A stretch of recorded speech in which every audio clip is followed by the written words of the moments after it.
नमस्ते बच्चों, आज की क्लास में आप सबका स्वागत है। अच्छा, कभी सोचा है कि घर पर बड़े लोग जो काम करते हैं और उन्हें उसके बदले जो पैसे मिलते हैं, उसे क्या कहते हैं? हाँ, उसे कहते हैं आय या इनकम। तो आज हम इसी आय के बारे में जानेंगे, सिर्फ अपनी नहीं बल्कि अपने राज्य की और फिर पूरे देश की आय के बारे में। चलिए, ये मजेदार सफर शुरू करते हैं। तो आज हम क्या क्या सीखने वाले हैं? ये है हमारी ज्ञान की सीढ़ी के 6 कदम। सबसे पहले हम पहला कदम रखेंगे, आय क्या होती है। फिर दूसरा कदम, राज्य से राष्ट्र की आय कैसे बनती है। इसके बाद हम देखेंगे कि हमारे देश की कुल कमाई कितनी है और फिर जानेंगे कि उसमें से हर एक का हिस्सा कितना है। और हाँ, ये भी समझेंगे कि ये सारी गिनती करना इतना मुश्किल क्यों होता है।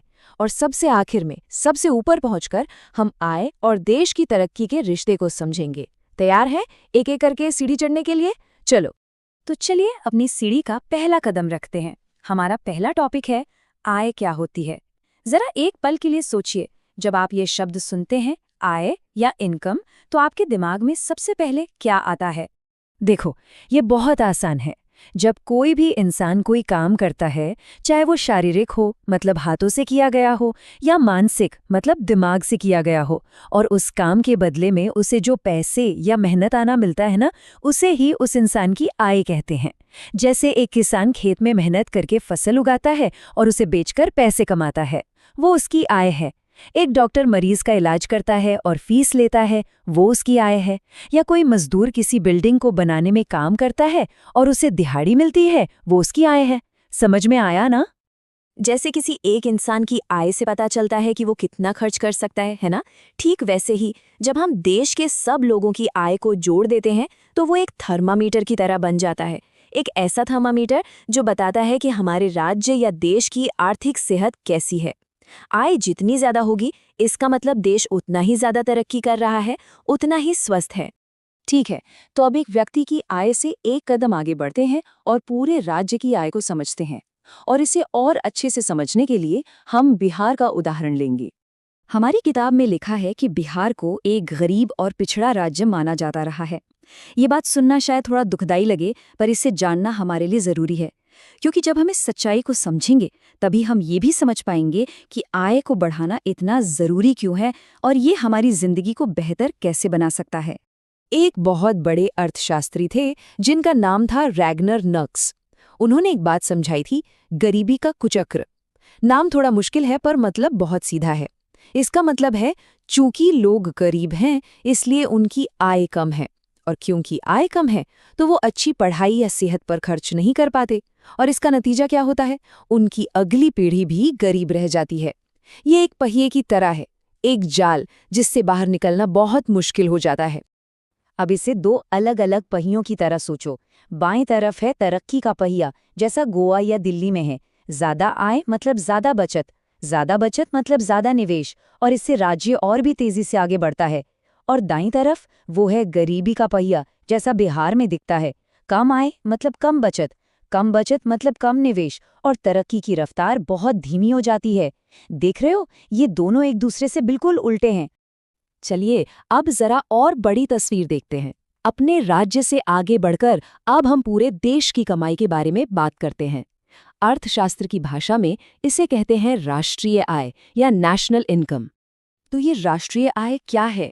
इसका मतलब है, एक साल के अंदर हमारे देश में जितनी भी चीजें बनी और जितनी भी सेवाएं दी गईं, उन सब की कुल कीमत।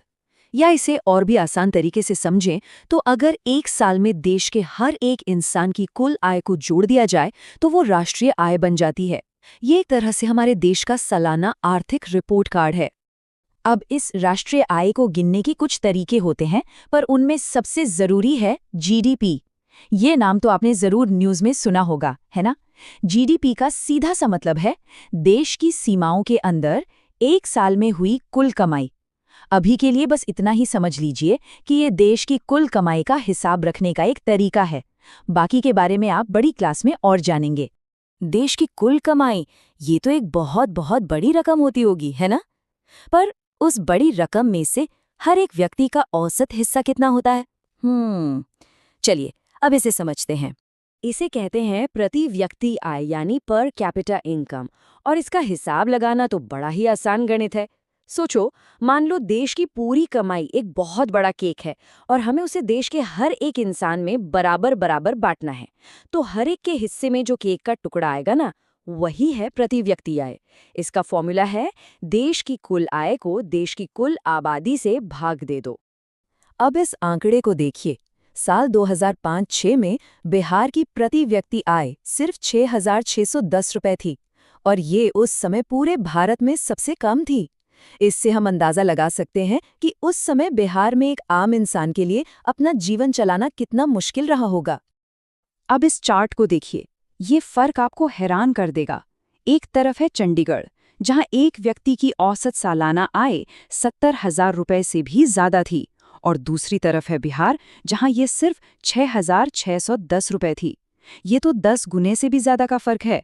कितना बड़ा अंतर है ना। इससे पता चलता है कि हमारे देश में ही अलग अलग जगहों पर विकास कितना अलग अलग है। अब तक आपको लग रहा होगा कि ये सब गिनना कितना आसान होगा, पर सच बताऊं, देश की कुल आय की गिनती करना कोई आसान काम नहीं है। इसमें कई सारी मुश्किलें आती हैं। इसे गिनने के 3 मुख्य रास्ते हैं। पहला, देश में बनी सारी चीजों की कीमत जोड़ लो। दूसरा, देश के सब लोगों की कमाई जोड़ लो। या तीसरा, सब लोगों के सारे खर्चे जोड़ लो। कायदे से तो तीनों रास्तों से एक ही जवाब आना चाहिए, पर असल जिंदगी में ये हिसाब लगाना एक बहुत बहुत मुश्किल काम है। इसमें कुछ बड़ी चुनौतियां हैं। पहली, इतने बड़े देश के हर कोने से सही सही जानकारी इकट्ठा करना ही बहुत मुश्किल है। दूसरी, कभी-कभी दोहरी गिनती का खतरा रहता है। जैसे मान लो पहले कपास की कीमत गिन ली और फिर उसी कपास से बने कपड़े की भी पूरी कीमत गिन ली, तो कपास 2 बार गिना गया ना। और तीसरी, कुछ चीजों और सेवाओं का सही सही मूल्य लगाना भी कठिन होता है। तो हमने आय के बारे में समझा, राज्य की आय और देश की आय के बारे में भी जान लिया। पर सबसे जरूरी सवाल ये है कि ये सब जानना इतना जरूरी क्यों है? इसका हमारी तरक्की से क्या लेना देना है? याद है हमने गरीबी के कुचक्र की बात की थी, तो ये है तरक्की का चक्र। देखें ये कैसे काम करता है। जब देश की कुल आय बढ़ती है तो हर व्यक्ति की औसत आय भी बढ़ती है, और जब लोगों के पास ज्यादा पैसे होते हैं तो वो बेहतर शिक्षा, स्वास्थ्य और अच्छी सुविधाओं पर खर्च कर पाते हैं, और इससे देश और भी तेजी से आगे बढ़ता है। ये एक बहुत अच्छा चक्र है जो सबको ऊपर ले जाता है।